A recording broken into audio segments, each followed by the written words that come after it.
28 साल पहले 21 साल के एक युवा ने योग दीक्षा ली और योगी बन गया। वही युवा पिछले 5 साल से भारत के सबसे बड़े प्रदेश उत्तर प्रदेश का मुख्यमंत्री है और आज चुनावी मैदान में अपने विरोधियों को ललकार रहा है। राज्य में विधानसभा के चुनावों की गर्मी बढ़ रही है और आज हमारे साथ हैं उत्तर प्रदेश के मुख्यमंत्री श्री योगी आदित्यनाथ। योगी जी, हमसे जुड़ने के लिए आज आपका बहुत बहुत धन्यवाद। धन्यवाद जी आपका। सबसे पहले आपको बहुत बहुत बधाई, आज आपने यहां से नॉमिनेशन फाइल किया। आपको हम लोगों की हार्दिक शुभकामनाएं। धन्यवाद। आखिरकार गोरखपुरी आप वापस आए, विधानसभा का चुनाव भी आप यहीं से लड़ रहे हैं। गोरखपुर आपकी कर्मभूमि भी रही है, यहां से आपका आध्यात्मिक जुड़ाव भी रहा है। आप गोरखपुरी वापस क्यों आए? बात चल रही थी मथुरा जाएंगे, अयोध्या से चुनाव लड़ेंगे, गोरखपुर में ये क्या खास बात? देखिए, गोरखपुर या प्रदेश अब मेरे लिए कोई अपरिचित नहीं है। हां, पार्टी ने मुझसे भी पूछा था और मैंने पार्टी के ऊपर भी छोड़ा था। भारतीय जनता पार्टी एक लोकतांत्रिक पार्टी है और भारतीय जनता पार्टी हर उस पर विचार करते हुए तय करती है और मैं आभारी हूं आदरणीय प्रधानमंत्री जी का, राष्ट्रीय अध्यक्ष जी का, पूरे संसदीय बोर्ड का कि उन्होंने मुझे गोरखपुर से पार्टी का प्रत्याशी बना करके पहली बार विधानसभा चुनाव लड़ने के लिए आज नामांकन भरने की अनुमति दी। आज मैंने भारतीय जनता पार्टी के एक अधिकृत प्रत्याशी के रूप में गोरखपुर विधानसभा सीट से अपना नामांकन फाइल किया है। योगी जी, मैं सबसे पहला सवाल आपसे राजनीतिक सवाल पूछूंगा। 2017 में आप लोगों ने यहां पे इतिहास रचा। आप लोगों को 312 सीट मिली, आपके गठबंधन को 323 सीटें मिली। एक क्लीन स्वीप था। इससे ज्यादा अच्छा 403 सीट में इतनी सीट आ जाना एक अपने आप में उस वक्त बहुत बड़ा अचीवमेंट माना गया। इस वक्त इस चुनाव में आप लोग फिर से 300 का नारा दे रहे हैं, इस बार 300 पार दोबारा। क्या आपको लगता है कि यह इस बार हो पाएगा? देखिए, लोकतंत्र में जन विश्वास किसी भी राजनेता के प्रति एक बहुत बड़ी उपलब्धि के रूप में सो देखा जाना चाहिए और इसमें कोई संदेह नहीं है कि प्रधानमंत्री मोदी जी के प्रति उत्तर प्रदेश और देश ने जो विश्वास व्यक्त किया है 2014 में, 2017 में उत्तर प्रदेश के अंदर, 2019 में फिर देश ने, वह अन्य राजनेता देश की आजादी के बाद हासिल कर पाए हो दिखाई नहीं देता है। इतना प्रचंड जन समर्थन, और वह केवल मुद्दों के आधार पर नहीं बल्कि उन कार्य पद्धतियों के आधार पर जिन्होंने वैश्विक मंच पर भारत की प्रतिष्ठा का प्रश्न रहा हो, भारत के समग्र विकास का रहा हो, गरीब कल्याणकारी योजनाओं का रहा हो, आंतरिक और बाह्य दोनों सुरक्षा के मोर्चे का मुद्दा रहा हो या आस्था का सम्मान का रहा हो, जो कभी नहीं हुआ। मोदी जी ने देश के अंदर उस प्रकार के कार्य करके आम जनमानस के विश्वास को जीता है। यही कारण है कि जो एक आम नागरिक का विश्वास प्रधानमंत्री जी के प्रति है, वह विश्वास आज बीजेपी को इस भारी समर्थन के रूप में देखने को मिल रहा है। और मेरा मानना है कि उत्तर प्रदेश 5 वर्षों में जिस जीवन के प्रत्येक क्षेत्र में जो कुछ भी कर पाया है, ये प्रधानमंत्री मोदी जी का मार्गदर्शन, उनकी प्रेरणा इसके पीछे रही है। और मेरा यह मानना है कि बीजेपी की उत्तर प्रदेश की डबल इंजन की ये सरकार जन विश्वास पर खरा उतरेगी। 2017 की तर्ज पर 2022 में भी प्रचंड बहुमत की सरकार फिर से बीजेपी नेतृत्व की बनेगी और भारतीय जनता पार्टी 300 पार के अपने लक्ष्य को प्राप्त करेगी। योगी जी, अगर जितने भी अभी तक सर्वे आए हैं, अगर आप सर्वे देखें तो भारतीय जनता पार्टी को 230 से 260 तक सीट बताई। अलग अलग सर्वे ने अलग अलग वो दिया है। समाजवादी पार्टी की काफी बढ़ोतरी हुई है, पहले उनकी 40 प्लस कुछ सीटें थी, 43 सीटें थी, अब करीब 100 से ऊपर 150 की तरफ भी जाता हुआ दिखाई दे रहा है। क्या आप इस बात को मानते हैं कि ऐसा हो सकता है? आपको लगता है कि 2014 में भाई बहन की पार्टी को भी लोगों ने बहुत हाईलाइट किया था? क्या हुआ था? 2 सीट पाई ना यूपी में। उस समय की प्रदेश की सत्ताधारी दल के बड़े बड़े दावे थे। क्या हुआ था? 5 सीटों पर सिकुड़ गए थे ना। 5 भी एक ही परिवार के थे।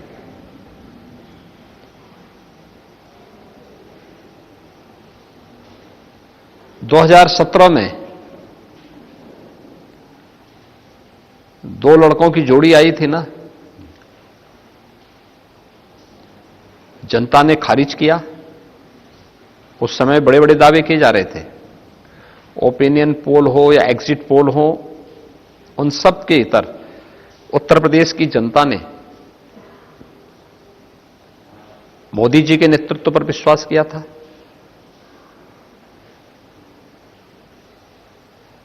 भारतीय जनता पार्टी को अपना समर्थन दिया था।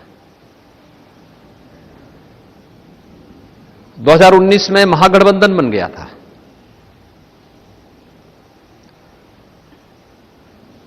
सपा, बसपा, कांग्रेस, लोकदल और भी अन्य तमाम लोग उसके साथ जुड़ गए थे। परिणाम क्या रहा? भारतीय जनता पार्टी 64 सीट पाकर के नंबर 1 पर थी। जी।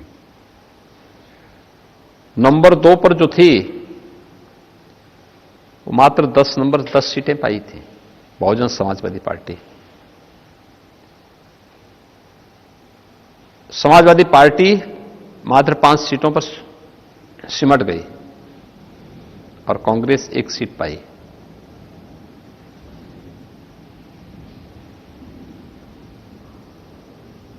इस चुनाव में भी आप यही देखेंगे। जी, उस वक्त भी सर्वे आपको कम सीटें दी। मैं क्या कह रहा हूं ना, देखिए, सर्वे, ओपिनियन पोल और एग्जिट पोल दोनों, आप तीनों चुनावों का देख लें। जी। तीनों चुनाव में क्या ट्रेंड है और मतदान का ट्रेंड क्या है। मोदी जी की लोकप्रियता में कोई कमी नहीं, बढ़ोतरी हुई है। जी। वैश्विक मंच पर भारत की प्रतिष्ठा बढ़ी है। आंतरिक और बाह्य सुरक्षा के मोर्चे पर भारत पहले की तुलना में 7 वर्ष पूर्व की तुलना में बहुत बेहतर स्थिति में है। उत्तर प्रदेश के अंदर 5 वर्ष के दौरान सुरक्षा के मुद्दे पर एक बेहतरीन स्थिति में हम लोग आए हैं। निवेश की व्यापक संभावनाएं यूपी के अंदर बनी हैं। रोजगार के सृजन हुए हैं। युवाओं को नौकरी पारदर्शी तरीके से मिलती हुई दिखाई दी है। अन्नदाता किसानों के भविष्य के लिए और अन्नदाता किसानों की खुशहाली के लिए नया करने की एक व्यवस्था हुई। ऋण माफी से लेकर के प्रधानमंत्री किसान सम्मान निधि और लाखों हेक्टेयर लैंड को सिंचाई की अतिरिक्त क्षमता विकसित करने की कार्रवाई। एमएसपी से लागत का 1.5 गुना दाम किसान को आज प्राप्त हो रहा है। बहुत सारी चीजें हैं। महिलाओं को सुरक्षा मिली है, उनके आर्थिक स्वावलंबन की तरफ से भी सरकार ने बहुत कुछ कदम आगे बढ़ाए हैं। तो डबल इंजन की सरकार का लाभ उत्तर प्रदेश के अंदर मिला है। जी। तो ये सभी चीजें जुड़ेंगी तो 300 का पार बीजेपी पाएगी। और आपने देखा होगा, आप पिछले 6 महीने के अंदर देखें, 6 महीने पहले सपा गठबंधन कहा था,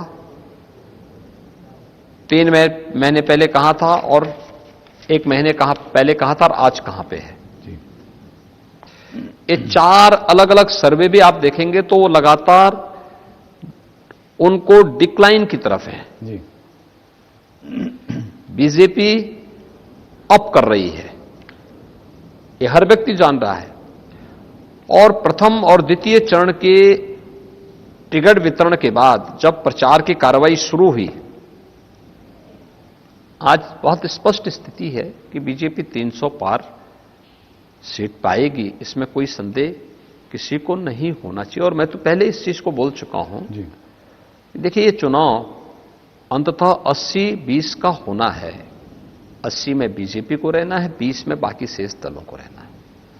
ये 80-20 की जब आपने बात की, हमारे मंच पे भी की, पहले भी की, तो लोगों ने इसको ऐसे इंटरप्रेट किया कि 80% हिंदू और 20% मुसलमान। क्या इसको इस तरीके से देखा? देखिए, कोई सोच किस रूप में रहा है, लेकिन मेरा यह मानना है कि 80% वे सकारात्मक भाव के साथ कार्य करने वाले लोग हैं, जिन्होंने उत्तर प्रदेश के अंदर सुरक्षा के बेहतर वातावरण को स्वीकारा भी है और उसको अनवरत वे बनाए रखना चाहते हैं, जिन्होंने प्रदेश के 5 वर्ष के अंदर डबल इंजन की सरकार के विकास के इंफ्रास्ट्रक्चर डेवलपमेंट से जुड़े हुए कार्यों को नजदीक से महसूस किया और उसका लाभ भी लिया है, देखा है, नजदीक से देखा कि ये उत्तर प्रदेश के लिए, वर्तमान और भावी पीढ़ी के लिए आवश्यक है। जी। एप्रिशिएट किया उन्होंने।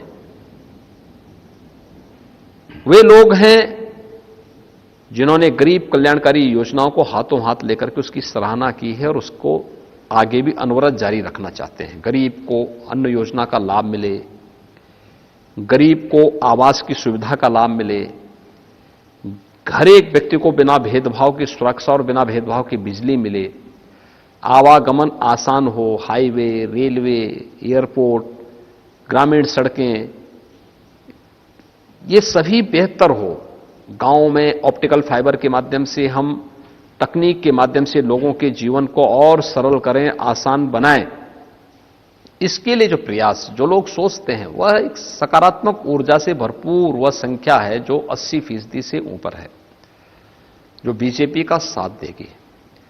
हां, जिनको लगता है कि सुरक्षा उनके अनैतिक और अवैध गतिविधियों पर लगाम है और ये हर हाल में ये बैरियर हटना चाहिए, तो वह कभी भी बीजेपी को स्वीकार नहीं कर सकती है। जिन्हें लगता है कि गरीब का कल्याण नहीं होना चाहिए,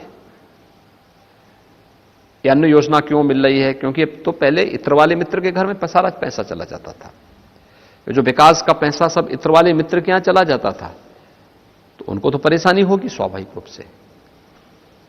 वो कब प्रदेश के हितैषी रहे हैं, कब गरीब का हितैषी रहे हैं, कब महिलाओं की सुरक्षा के प्रति संवेदनशील रहे हैं, कब अन्नदाता किसानों के हितैषी रहे हैं। तो ये नकारात्मक जो आप 20% लोग बता रहे हैं, ये कौन है? क्या ये कोई मजहब विशेष है? मैंने कहा ना, ये वही लोग हैं जो सुरक्षा के लिए खतरा थे, जी, जिनको विकास अच्छा नहीं लगता था, जिनको प्रदेश की बेटियों की सुरक्षा अच्छी नहीं लगती थी, जिनको दंगा पसंद था, अराजकता पसंद थी, गुंडा टैक्स पसंद था, गरीब कल्याणकारी योजनाएं पसंद नहीं थी, चेहरा देखकर के योजनाओं को बांटना और बंदर बांट करना, जिन्होंने ऐसा काम किया, ये 20% ये वही लोग हैं। और इसलिए ये लोग हमेशा विरोध किए हैं, विरोध करेंगे।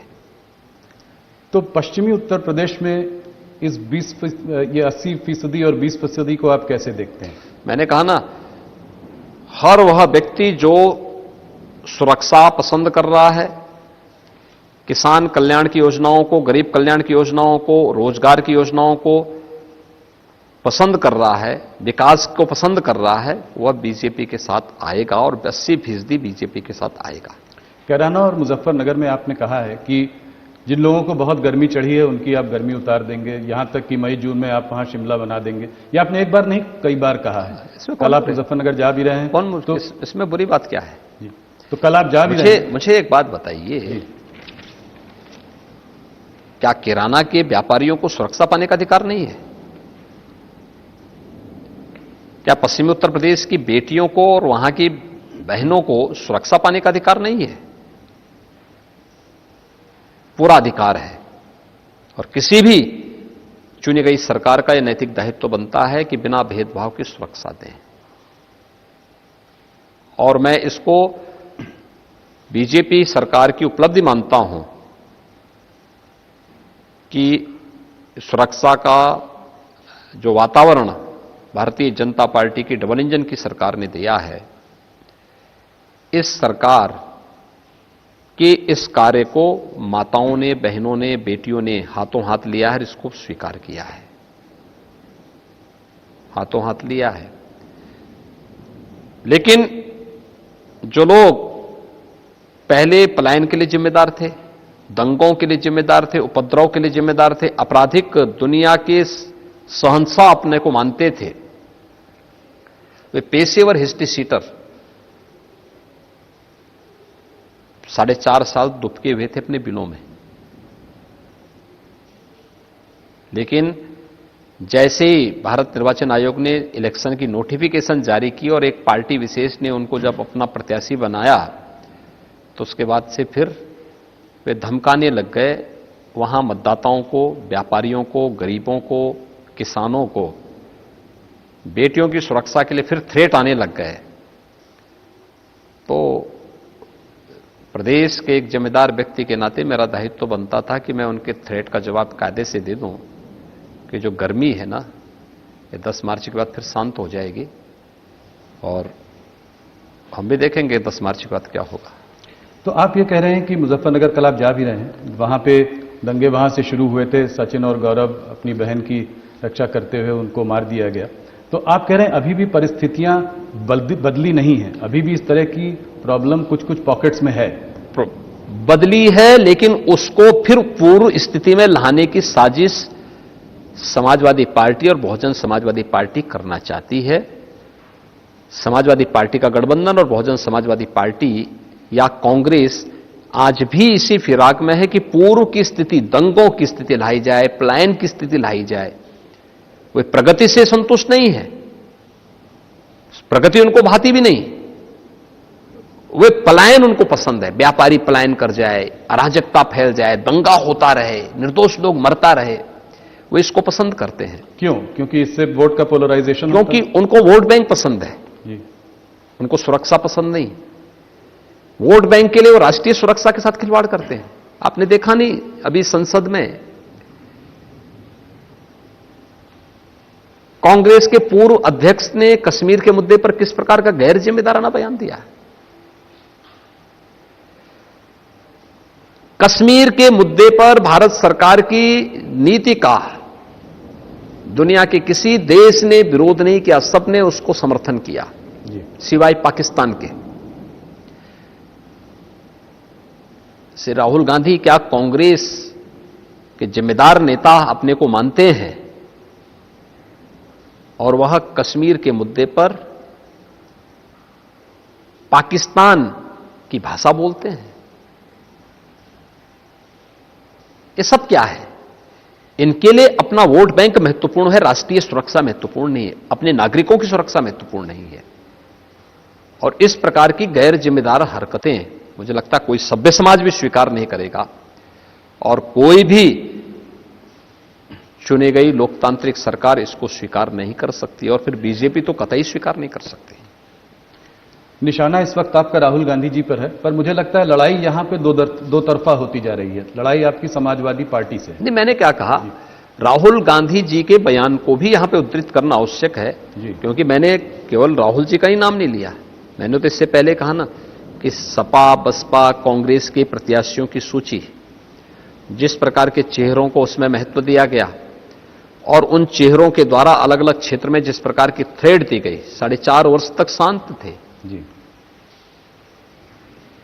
अचानक टिकट घोषित होते ही उनकी गर्मी चढ़ने लग गई, तो उस गर्मी का जवाब भी आवश्यक था। आप ये बताइए कि आप एक बहुत बड़ा मुद्दा प्रदेश में ये मानते हैं कि लॉ एंड ऑर्डर की सिचुएशन आपने बहुत इंप्रूव की। आप चुनाव का ये बड़ा भारी मुद्दा लेके, चाहे आप हों, चाहे प्रधानमंत्री हों, अमित शाह जी हों, सब लोग इसके बारे में बात करते हैं। कल ओवैसी जी पे गोली चल गई, उनके काफिले पे गोली चल गई, इसको आप कैसे देखते हैं? देखिए, हम लोकतंत्र में बैलेट पर विश्वास करते हैं, बुलेट पे नहीं।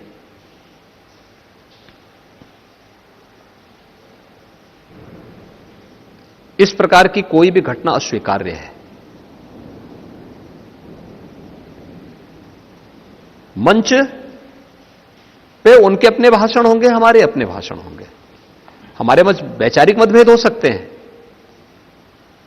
लेकिन इस प्रकार की किसी को भी सुरक्षा के साथ खिलवाड़ करने की छूट नहीं दी जा सकती है। एक दूसरा,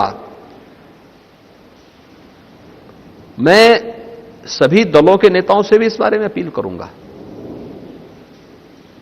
कि मंच से भाषण देते समय इस बात को ध्यान में रखें कि हर वर्ग की भावनाओं का भी सम्मान होना चाहिए। हम वोट बैंक के लिए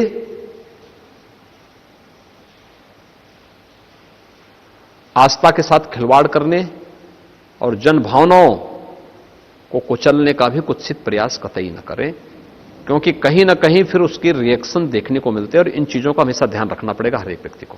तो आप ये कह रहे हैं कि ओवैसी जी ने पहले बहुत सारे बयान दिए। उन्होंने कहा है मोदी जी हरदम प्रधानमंत्री नहीं रहेंगे, योगी जी हरदम मुख्यमंत्री नहीं रहेंगे, जिस दिन ये हटेंगे उस दिन हम देख लेंगे। तो आपको लगता है ये इन सब चीजों की वजह से हो रहा है? नहीं, देखिए, ऐसा नहीं। सुरक्षा मिलनी चाहिए उनको, और उनको राज्य सरकार ने सुरक्षा पहले से दे रखी है। हमने उनको Y+ की सुरक्षा पहले से दे रखी है और उनके पास सुरक्षा है, और सुरक्षा उनको मिलनी भी चाहिए। राज्य के अंदर हर नेता को जो पहले से कार्यक्रम जिनके मिलते हैं उनको सुरक्षा भी दी जाती है। हां, ओवैसी जी कल जिन क्षेत्रों के दौरे पे गए थे उनका कोई भी पूर्व निश्चित कार्यक्रम जनपद, जिला प्रशासन को या राज्य सरकार को नहीं मिला था। लेकिन फिर भी अगर कहीं कोई कार्यक्रम है, सभा के लिए परमिशन लोगों ने लिए होगी, वो अपने आप में पर्याप्त है, उस आधार पर यह दायित्व बनता है सुरक्षा देने का। और पुलिस ने तत्परता से उन लोगों के खिलाफ कार्रवाई भी की है जो लोग इसमें सम्मिलित थे। ओवैसी को आप कितना बड़ा फैक्टर मानते हैं मुस्लिम वोटर्स के हिसाब से? देखिए, वो अपने दल के नेता हैं। हर दल का नेता बड़ा है, कोई छोटा नहीं, कोई बड़ा नहीं। हर दल का नेता अपने आप में बड़ा है, हम उसको छोटा और बड़ा करके आंक नहीं सकते। जहां आप 80% और 20% की बात कर रहे हैं, वहां पे ऑपोजिशन समाजवादी पार्टी, स्वामी प्रसाद मौर्य, वो 85% और 15% की बात कर रहे हैं। वो इस चुनाव को बैकवर्ड वर्सेस फॉरवर्ड का कलर दे रहे हैं। आपको क्या लगता है, जहां हम राष्ट्रवाद की बात करते हैं वो जातिवाद की बात करते हैं। हम लोग विकास की बात करते हैं तो तुष्टीकरण की बात करते हैं। हम लोग जब गरीब कल्याण की बात करते हैं तो वे परिवारवाद की बात करते हैं। सच्चाई तो ये है कि नाम भले ही समाजवादी होगा, सोच तो परिवारवादी ही है, और काम दंगावादी से आज भी उभर नहीं पाया है। ये प्रदेश का बच्चा बच्चा जानता है। जिन लोगों की सोच कभी परिवार से ऊपर उठ करके नहीं जा पाई है, उन लोगों से आप ओबीसी समुदाय के कल्याण की बात करते हैं या अनुसूचित जाति के कल्याण की बात करते हैं, या उनसे आप किसी सामाजिक सौहार्द की अपेक्षा रखते हैं? ये सोच ही अपने आप में मुझे लगता है कि कोरी कल्पना के अलावा और कुछ नहीं। योगी जी, एक सवाल आपसे पूछना चाहूंगा।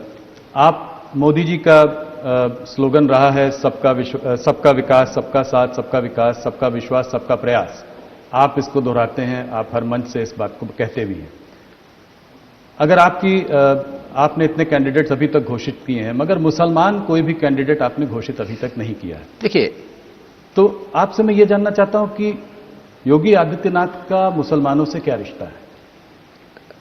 मेरा वही रिश्ता उनके साथ में है जो उनका रिश्ता मुझसे है।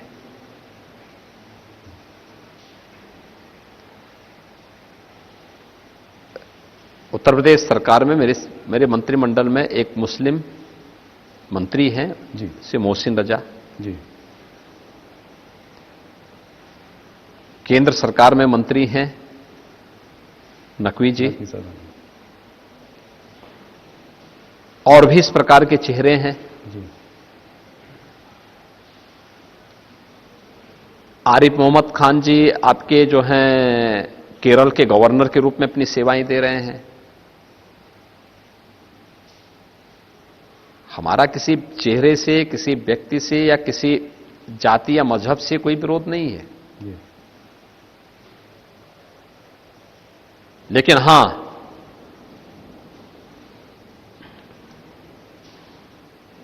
जिसका विरोध भारत से है, भारतीयता से है, स्वाभाविक रूप से हमारा उससे विरोध होगा। तो भारत को प्यार करता है, हम उससे प्यार करते हैं। जो भारत के मूल्यों और सिद्धांतों में रसा बसा है, हम उसको हृदय से लगाते हैं, गले से लगाते हैं, सम्मान भी देते हैं। लेकिन ये चीज जरूर कि सबका साथ, सबका विकास ईमानदारी के साथ अगर किसी ने किया है आजादी के बाद, तो भारतीय जनता पार्टी की सरकार ने किया है। आप देख सकते हैं जो लोग गरीब कल्याण का नारा देते थे, गरीबी हटाओ का नारा देते थे, सामाजिक न्याय की बात करते थे, क्या उनका सामाजिक न्याय है? गरीबों की पेंशन को हड़प जाना, क्या यही सामाजिक न्याय है? गरीबों के आवास की योजना को लागू न करना, क्या यही सामाजिक न्याय है उनका? समाजवादी पार्टी की सरकार में कितना मकान मिला था गरीबों को? 18,000 जी मिला नहीं था, सैंक्शन हुए थे। जी और भारतीय जनता पार्टी की डबल इंजन की सरकार के समय 43.5 लाख यानी 43,50,000 से अधिक आवास उत्तर प्रदेश के गरीबों के बने हैं। इसमें अनुसूचित जाति, अनुसूचित जनजाति, अति पिछड़ी जाति और अन्य गरीबों की आवास, अल्पसंख्यक समाज से जुड़े हुए लोग भी हैं।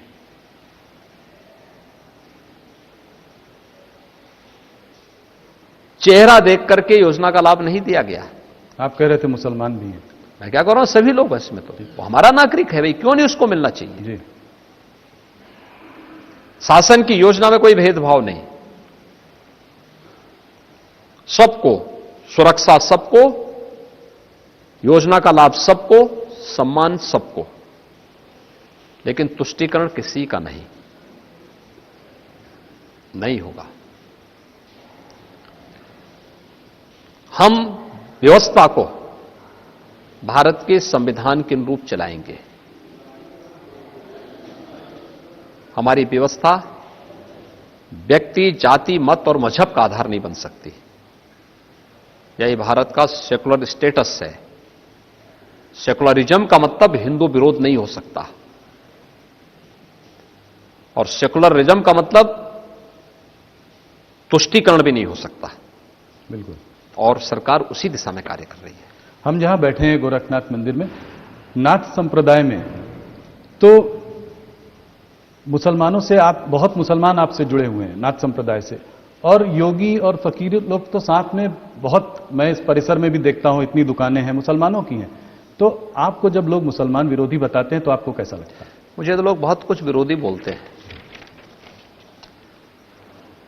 और हमारी जो पीठ है ना जी, ये शैव परंपरा की पीठ है।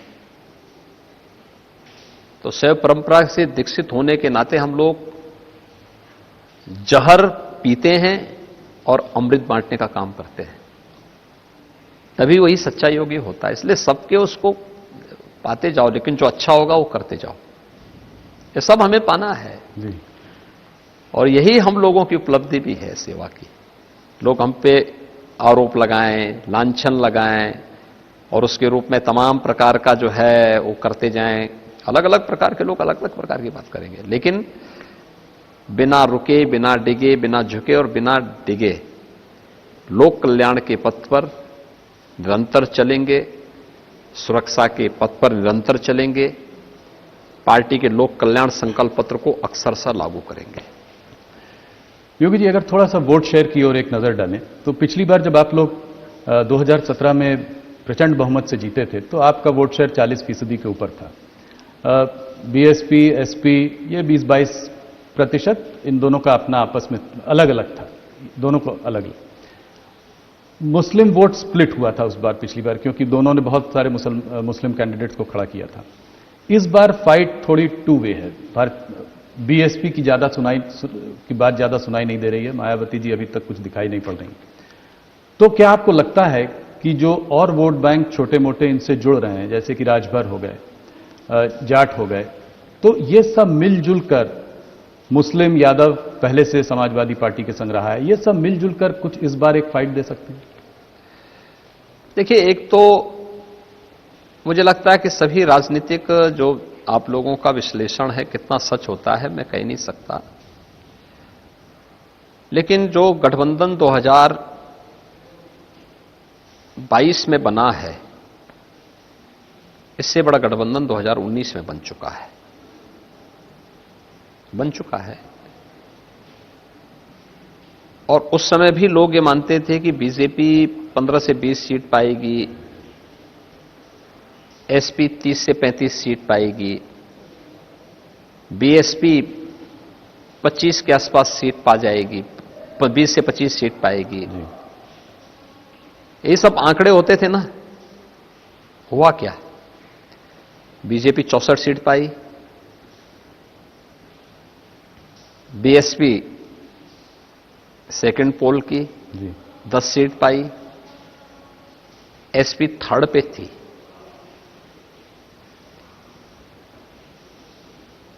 आप ये मान के चलिए कि ये जो गठबंधन है, इससे बड़ा गठबंधन 19 का था। ये सभी दल तब भी एक थे।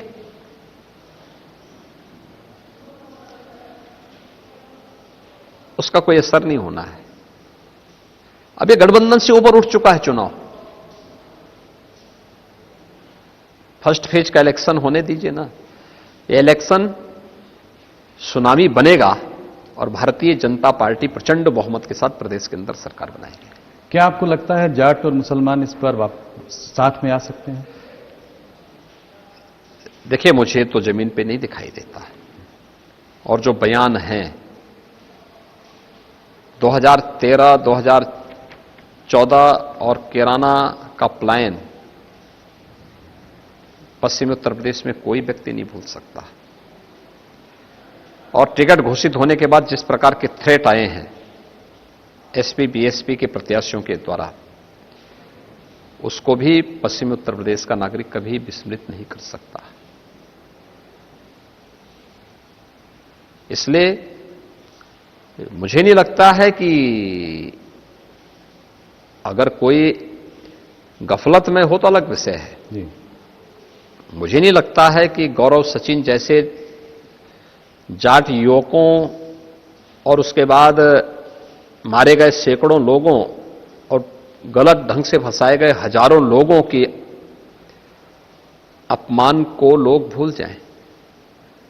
मुझे नहीं लगता है। और जो वहां के रिएक्शन आ रहे हैं माताओं के, बहनों के, गांव के किसानों के, बुजुर्गों के, नौजवानों के, उसमें कहीं नहीं लगता है कि इस प्रकार का कोई समीकरण होगा। तो जाट आपसे छिटकता हुआ आपको नहीं दिखाई दे रहा है? आपको कैसे लगता है? जाट उसी 80 का पार्ट है जी। उससे बाहर कहां से हो जाएगा? ब्राह्मण वोट की अगर थोड़ा सा बात करें तो अखिलेश जी काफी ब्राह्मण वोट को वो करना चाह रहे हैं। उन्होंने कहा है कि अगर हम सत्ता में आएंगे तो परशुराम जयंती भी मनाएंगे। इसको आप कैसे देखते हैं? देखिए, एक प्रबुद्ध समाज को आप गुमराह नहीं कर सकते।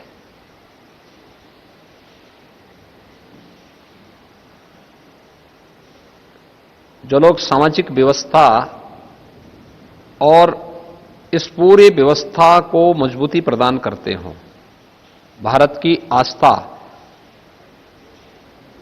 क्या एक प्रबुद्ध समाज इस बात को स्वीकार करेगा कि राम भक्तों पर गोली चलनी चाहिए? क्या वो स्वीकार करेगा कि पश्चिम में दंगे होते रहे या प्रदेश के अंदर दंगों की बाढ़ आती रहे?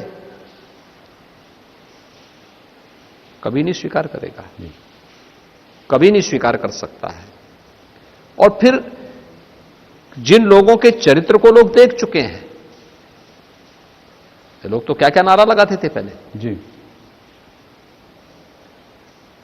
तो सब तो वही है, वही हवा है, वही सपा है, वही दंगे फसाद की उनकी मानसिकता आज भी है। बदला क्या है? बदला क्या है? जिस कुछ तो एक ऐसा आपका मानना यह है कि ब्राह्मण आप ही के साथ रहेगा? मैंने क्या कहा ना, जी, हमारे साथ समग्र समाज भारतीय जनता पार्टी के साथ है। हर वह व्यक्ति भारतीय जनता पार्टी के साथ में जो सुरक्षा चाहता है, विकास चाहता है, सुशासन का पक्षधर है और राष्ट्रवाद का पक्षधर है, वो भारतीय जनता पार्टी के साथ में है। योगी जी, 3 मंत्रियों ने आपको छोड़ा और 10 एमएलए भी आपको छोड़कर गए, इसको आप कैसे देखते हैं? क्या पिछड़ा वर्ग थोड़ा सा बीजेपी से? देखिए, वहां से भी बहुत सारे लोग बीजेपी में आए हैं जी, मुलायम सिंह जी के समधी फिरोजाबाद में सिरसागंज से बीजेपी में आए हैं, बीजेपी के प्रत्याशी भी हैं। उनके ऊपर ऐसे ही परिवारवाद का आरोप कम लगेगा, कुछ परिवार वालों को आपने ले लिया है। वो तो अंतिम सिलसिला है,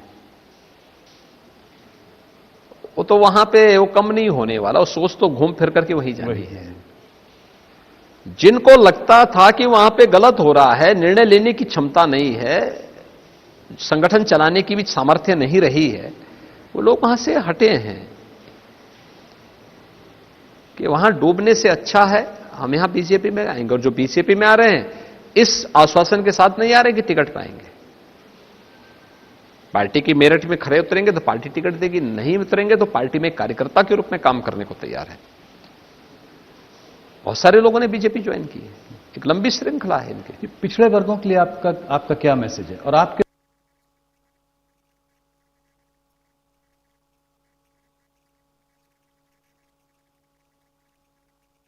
कौन ऐसा चेहरा नहीं है जो भारतीय जनता पार्टी में न हो? कौन से ऐसा चेहरा है? क्या भूपेंद्र यादव केंद्रीय मंत्री नहीं है? जी, क्या श्री केशव मौर्य जी उत्तर प्रदेश में डिप्टी सीएम नहीं है?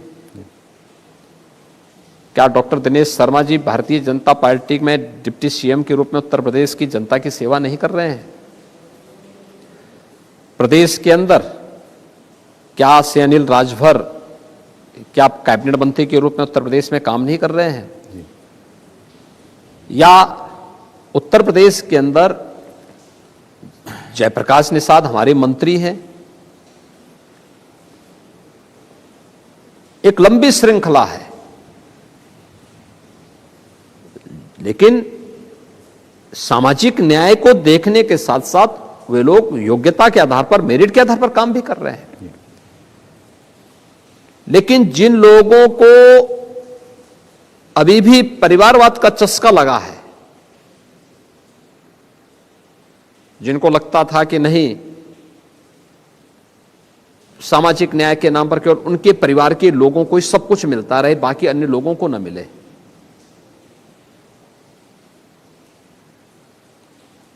तो उन लोगों को तो बुरा लगेगा ही। जी, हमारे यहां कौन नहीं है? हमारे पास हमारा प्रदेश अध्यक्ष पिछड़ी जाति के हैं, रमाशंकर पटेल हमारी सरकार में मंत्री हैं, क्या पिछड़ी जाति के नहीं है क्या? एक लंबी श्रृंखला है। जी, जी, जी। तो इन चीजों को हम उसके आधार पर नहीं, वो काम कर रहे हैं उनके कार्य के आधार पर, उस समाज के सामाजिक न्याय की अवधारणा को भी पूरा करते हैं, लेकिन लोक कल्याण के भाव के साथ पूरे प्रदेश की सेवा भी कर रहे हैं। अमित शाह जी जब से इलेक्शन चुनावी मैदान में कूदे हैं, तब से जयंत चौधरी जी के और उन्होंने बहुत सारे मैसेजेस उनको भेजे। उन्होंने कहा आदमी सही है, गलत पार्टी में है। जयंत जी ने पलटवार किया, उन्होंने मैं कोई चवन्नी थोड़ी हूं कि जो पलट जाऊं। इसको आप कैसे देखते हैं? देखिए, अमित शाह जी देश के गृह मंत्री हैं और यशस्वी गृह मंत्री हैं और भारतीय जनता पार्टी के राष्ट्रीय अध्यक्ष के रूप में भारतीय जनता पार्टी को दुनिया के सबसे बड़े राजनीतिक दल के रूप में उन्होंने स्थापित किया है। स्वाभाविक रूप से उन्होंने तो जैन जी के ही हित के बारे में बोला कि हो सकता है वह अच्छे हों लेकिन एक बुरे दल में फंसे हुए हैं, जो दल स्वयं डूब रहा है उसी के साथ जुड़ रहे हैं, तो डूबती हुई नैया में आप सवारी करेंगे तो उसका परिणाम क्या होगा। उसको गलत तरीके से जयंत जी ने लिया है तो ये गलती जयंत जी की है। जयंत चौधरी के बारे में हर व्यक्ति जानता है कि बेचारे कभी दिल्ली से बाहर निकलते नहीं। मुजफ्फरनगर में जब दंगे हो रहे थे, जाट युवक मारे जा रहे थे, निर्दोष युवकों को फंसाया जा रहा था, किसान वहां मारे जा रहे थे, उस समय जयंत जी की सहानुभूति उन मरने वाले यूथ के साथ में नहीं थी। किसी भी परिवार के साथ सिंपैथी दर्ज करने के लिए नहीं आए थे। पूछिए ना, गौरव और सचिन के परिवार से पूछिए, क्या गए थे क्या उन लोगों के साथ मिलने के लिए। चौधरी चरण सिंह जी का सम्मान था। धर्मेंद्र प्रधान जी ने कहा चौधरी चरण सिंह जी भी दल बदलू थे। देखिए, चौधरी चरण सिंह जी एक बड़े किसान नेता थे जी। और बड़े किसान नेता के साथ साथ उनका एक सम्मान था। हम भी चौधरी साहब का सम्मान करते हैं। जो काम पश्चिमी उत्तर प्रदेश में कोई नहीं कर पाया, खासतौर पर चौधरी साहब की कर्म भूमि छपरौली में चीनी मिल 40 वर्षों से मांग हो रही थी। 1980 में मांग उठी थी कि इस चीनी मिल का यहां पर पुनरुद्धार होना चाहिए। हमने वहां नई चीनी मिल लगा दी चौधरी साहब की स्मृति में। लेकिन चौधरी साहब के उन कार्यों को आगे बढ़ाते तो उनको सम्मान भी मिलता है। एक सफल अधिवक्ता के साथ साथ एक सफल किसान नेता थे और फिर एक सफल राजनेता थे चौधरी साहब। लेकिन बाकी और लोग क्या हैं, हर व्यक्ति जानता है। इसलिए चौधरी साहब से नहीं तुलना की जा सकती उन लोगों की। धर्मेंद्र प्रधान जी ने कहा था कि वो भी उनको याद दिला रहे थे हिस्टोरिकल की हिस्ट्री इनको उनका ज्ञात नहीं है कि वो भी दल बदलते रहते थे, दल बदलू थे। चौधरी साहब का सम्मान, मैंने कहा चौधरी साहब का सम्मान था जी। जिस भी तरीके से रहे होंगे उनका अपना सम्मान था जी। आपको लगता है किसान बिल की वजह से आपको पश्चिमी उत्तर प्रदेश में कोई कठिनाई है? इसके वजह से कुछ माहौल ऐसा बन गया है? यूपी में किसान आंदोलन का कोई भी मतलब नहीं था और उत्तर प्रदेश के किसानों ने जब किसान बिल पास हुए थे इसका समर्थन उस समय किया था। स्वयं मुख्यमंत्री आवास पे आकर के किए थे। बाद में किन कारणों से धरने पर बैठे वो अलग विषय हो सकता है। लेकिन आप किसी भी उत्तर प्रदेश के किसान से पूछेंगे, वह उत्तर प्रदेश सरकार और भारत सरकार के द्वारा जो भी सहायता दी गई, कृषि ऋण से लेकर के प्रधानमंत्री किसान सम्मान निधि तक, उन सभी योजनाओं के साथ जुड़े हुए हैं और हर एक योजना का कई गुना लाभ पिछली सरकारों की तुलना में उनको प्राप्त हुआ है। प्रियंका गांधी फैक्टर इस चुनाव में दिखाई पड़ रहा है आपको कहीं भी? लड़की हूँ, लड़ सकती हूँ, 40% जो है लड़कियों को, महिलाओं को टिकट दिया जाएगा, इसका कोई असर होगा? 6% वोट शेयर था पिछली बार। आपको लगता है कि कुछ कांग्रेस? अब देखिए, कांग्रेस पार्टी एक राजनीतिक दल तो है ही जी। अब उनको उतने लोग मिले कि नहीं मिले, एक प्रश्न तो ये। दूसरा ये है कि जनता जनार्दन कितना उनको पसंद करती है, कितनी उनकी लोगों की उपस्थिति है, ये भी देखती है। इसलिए जो है राजनीतिक दल के रूप में इनको चुनाव लड़ने का पूरा अधिकार है। जन समर्थन कितना मिलता है ये 10 मार्च बता ही देगा। अखिलेश यादव और शिवपाल जी के खिलाफ उन्होंने कोई कैंडिडेट खड़ा नहीं किया, कुछ साठगांठ है आपको लगता है? ये सांठगांठ तो 2019 में भी थी। इस दल आपस में मैच फिक्सिंग करके बीजेपी को रोकने के लिए एक दूसरे के प्रति इस प्रकार की सहानुभूति व्यक्त करते हैं। यहां पे ये पर्दाफाश हो भी गया। आपने 15 जनवरी को मायावती जी को जन्मदिन की शुभकामनाएं दी, कुछ पीछे बैकडोर कुछ बातें चल रही हैं कुछ? मैं सबको देता हूँ। अखिलेश जी के जन्मदिन पे अखिलेश जी को मैं बधाई देता हूँ, मायावती जी के जन्मदिन क्यों नहीं दूंगा जी? प्रदेश के मुख्यमंत्री के रूप में उन्होंने काम किया है और ठीक है, कम ज्यादा हो सकता है जी। देखिए हम लोग पर कोई तालमेल बीजेपी के साथ नहीं, कोई तालमेल कैसा तालमेल? बीजेपी अलग लड़ रही है, सपा अलग लड़ रही है, बसपा अलग लड़ रही है, लेकिन जन्मदिन पे बधाई क्यों नहीं देंगे? और सामान्यतः प्रदेश से जुड़ी हुई योजनाओं पे मैं चर्चा करता हूं, लोगों से बातचीत भी करता हूं, टेलीफोन से बातचीत करता हूं। मुलायम सिंह जी अस्वस्थ थे, मैं उनको देखने के लिए भी गया था जी। देखिए चुनाव अपनी विषय है, लेकिन बातचीत करना, प्रदेश की जनता के हित के लिए बातचीत करना, किसी मुद्दे पर एक दूसरे के साथ अपनी बातों को शेयर करना, वो दूसरी विषय है और होना भी चाहिए। मुझे लगता है कि स्वस्थ लोकतंत्र की आवश्यकता है। अमित शाह जी ने अभी कहा कि समाजवादी पार्टी के साथ बाहुबली हैं, आपके संग बजरंगबली हैं।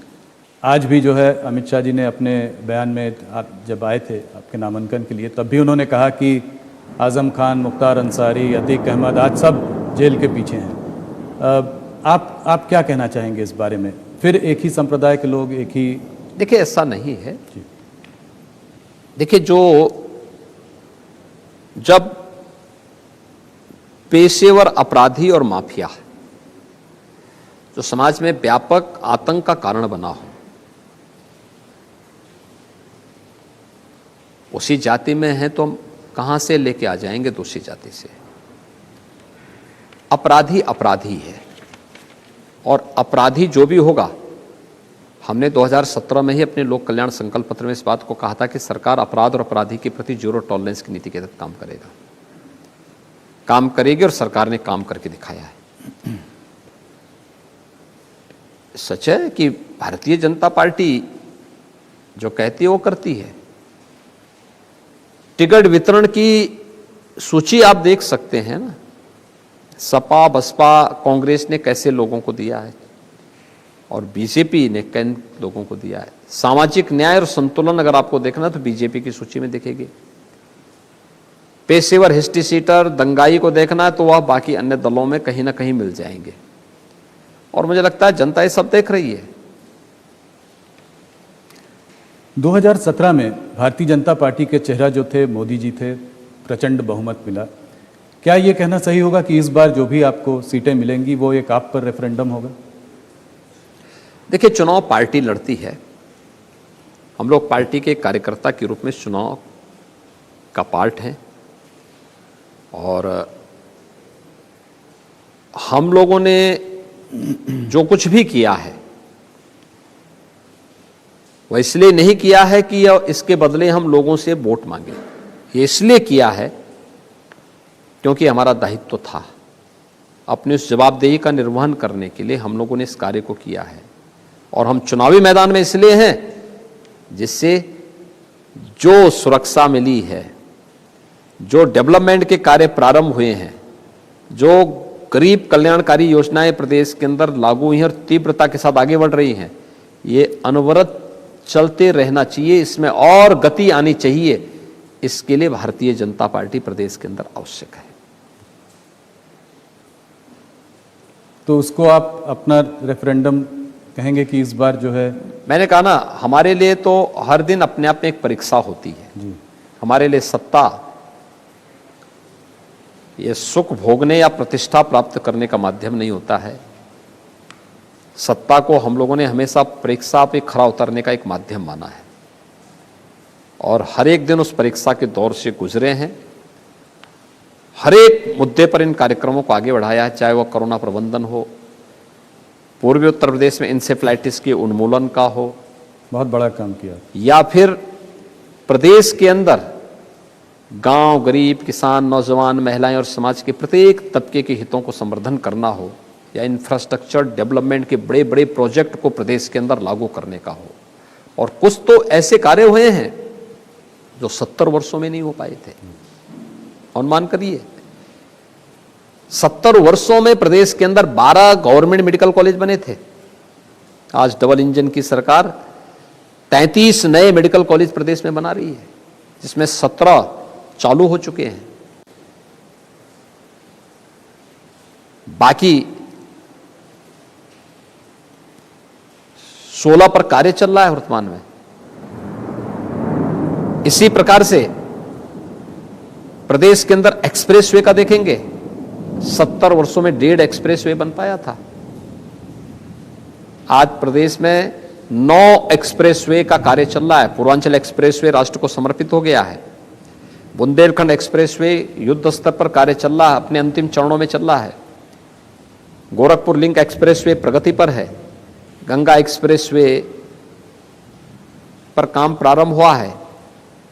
दिल्ली मेरठ 12 लेन का एक्सप्रेसवे चालू हो चुका है। गोरखपुर से सिलीगुड़ी, काशी से कोलकाता, लखनऊ से कानपुर, ये बनने की प्रक्रिया के साथ आगे बढ़ चुके हैं।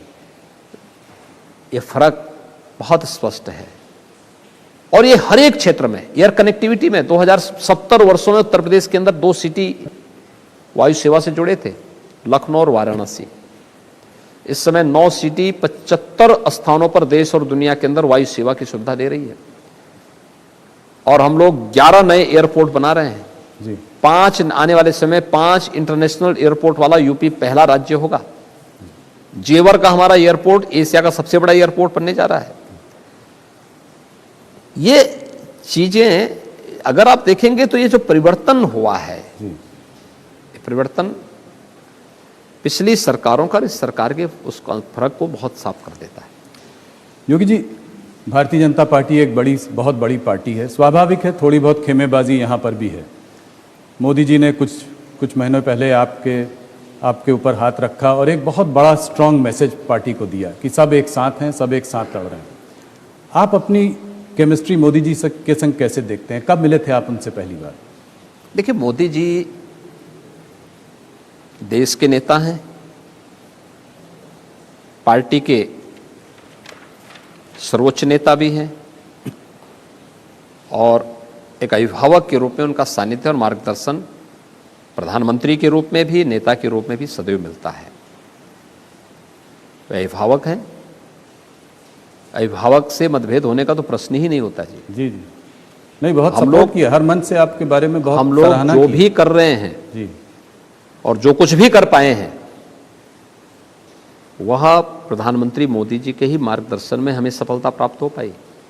भव्य कुंभ और दिव्य कुंभ हो, इंफ्रास्ट्रक्चर डेवलपमेंट का हो, इंसेफ्लाइटिस के उन्मूलन का हो, या फिर प्रदेश के अंदर जो कुछ भी अच्छा दिखता है उसके पीछे प्रेरणा और मार्गदर्शन मोदी जी का है।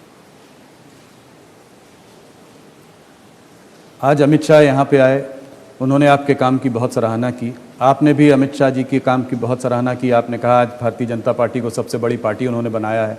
2014 में उन्होंने जो यूपी में बीजेपी की जो साख बनाई, 2017 में जो क्लीन स्वीप हुआ उसमें उनका योगदान, आपकी इस केमिस्ट्री की भी आज बहुत चर्चे हुए। देखिए, हम तो हमेशा बोलते हैं जी, अमित शाह जी देश के यशस्वी गृह मंत्री हैं, भारतीय जनता पार्टी में के राष्ट्रीय अध्यक्ष के रूप में और उत्तर प्रदेश के प्रभारी के रूप में उन्होंने जो कार्य किए हैं यूपी में, हर एक ने उसको स्वीकारा। हर व्यक्ति इस चीज को वो करता है। और जो यूपी में संभव था, एक यानी गांव-गांव में जाकर के बूथ स्तर के कार्यकर्ताओं के साथ संवाद बना करके उन्होंने इसे अचीव किया। स्वाभाविक रूप से जो चीज उन्होंने की है, और उत्तर प्रदेश विधानसभा लोकसभा 2014 के लोकसभा चुनाव में भी, 2017 के पूर्व भी हमने उनकी कार्य पद्धति को बहुत नजदीक से देखा है। लोक कल्याण संकल्प पत्र जब बना था तो प्रधानमंत्री जी के मार्गदर्शन में आदरणीय अमित शाह जी ने ही उसको पूरा ड्राफ्ट कराया था, जिसमें सुरक्षा के मुद्दे हों या फिर परंपरागत उद्यम को प्रोत्साहित करने के लिए हो। आज हम जो 1 डिस्ट्रिक्ट 1 प्रोडक्ट की योजना चलाते हैं, जो देश की एक ब्रांड, यूपी की एक ब्रांड बनी है और यूनियन बजट में स्थान प्राप्त करती है, उसके पीछे आदरणीय प्रधानमंत्री जी और आदरणीय गृह मंत्री जी का ही मार्गदर्शन था। हमने लोक कल्याण संकल्प पत्र में उसको स्थान दिया था। जी, अलग विषय था कि हमने परंपरागत उद्यम की बात की थी। एक जनपद एक उत्पाद का नाम बाद में हमने प्रधानमंत्री जी की प्रेरणा से उसका नाम दिया, लेकिन ये उस समय ही ये सारी चीजें हुई थी। तो जब कोई नेता करेगा तो उनके बारे में बोलेंगे भी, जी, और हमें बोलना भी चाहिए कि हमारे इस नेता ने ये काम किया है। उन्हें इसका लाभ मिलना भी चाहिए, वो सम्मान मिलना भी चाहिए। उस सम्मान के हकदार है, हमने सम्मान दिया है और मैं आभारी हूं कि आज वो मेरे नामांकन में जी, यहाँ उन्होंने पे भी आए भी। आज आपके मीडिया सलाहकार ने एक रोचक ट्वीट भी किया, आप दोनों की पिक्चर साथ में डाली और कहा जो पत्रकार गड़बड़ कर रहे हैं उनकी रातों की नींद उड़ जाएगी ये देखकर। नहीं, देखिए, हमारे गड़बड़ पहले भी नहीं था, गड़बड़ आज भी नहीं है। जी, हम पहले भी एक थे, आगे भी एक हैं। जी, बिल्कुल। देश के हित के लिए समर्पित नेता मिलना, मोदी जी जैसा नेता मिलना देश का सौभाग्य है। और सचमुच कोई भी भारतीय, और देश के अंदर हो देश के बाहर हो, आज इस बात को स्वीकारता है कि यशस्वी नेतृत्व ही भारत को विश्वगुरु के रूप में स्थापित करेगा, और वो मोदी जी के नेतृत्व में हो रहा है, दिख भी रहा है। मेरा आखिरी सवाल, आज हम लोग गोरखनाथ मंदिर में ये इंटरव्यू कर रहे हैं, यहाँ पे बैठे हैं। अगर मैं सही हूँ तो आप 1994 में बसंत पंचमी के दिन 21 साल के थे और आपने दीक्षा ली थी। अभी बसंत पंचमी का जी कल है। मैंने कहा ऐसे माहौल में थोड़ा सा इस बारे में बताएं, वहां से यहाँ तक का सफर कभी आपने सोचा था कि... मेरी दीक्षा बसंत पंचमी के दिन 1994 में हुई थी जी, लेकिन मैं उससे 1 साल पहले ही यहाँ आ चुका था। और मैं अपने यानी इस गोरक्ष पीठ के तत्कालीन पीठाधीश्वर पूज्य महंत अवैधनाथ जी महाराज के संपर्क में 1989 में आ गया था। तो 1989 से लेके 92 तक मेरा उनके पास आना जाना था। उसके बाद फिर 93 में मैं यहाँ आ गया था, तो 1 साल उनके सानिध्य में मैं यहाँ पे था। और फिर 94 में बसंत पंचमी के दिन उन्होंने मुझे यहाँ पे योग की दीक्षा दी और इस संप्रदाय में दीक्षित किया। तो बसंत पंचमी की वह तिथि थी जब मैंने इस संप्रदाय में विधिवत दीक्षा लेकर के प्रवेश किया था। और मैं हमेशा उनको अपना आराध्य मानता रहा हूँ। और मेरे पूज्य गुरुदेव ही नहीं थे, बल्कि मेरे लिए सब कुछ थे। और आज भी मैं वही सम्मान, वही भाव उनको प्रति रखता हूँ। योगी जी, आप हमसे आज जुड़े, आपने हमारे सारे सवालों का जवाब दिया। गोरखपुर से आज आपने नॉमिनेशन फाइल किया है। हम सब की ओर से आपको इस चुनाव के लिए बहुत बहुत शुभकामनाएं। बहुत बहुत धन्यवाद। धन्यवाद जी, बहुत बहुत धन्यवाद।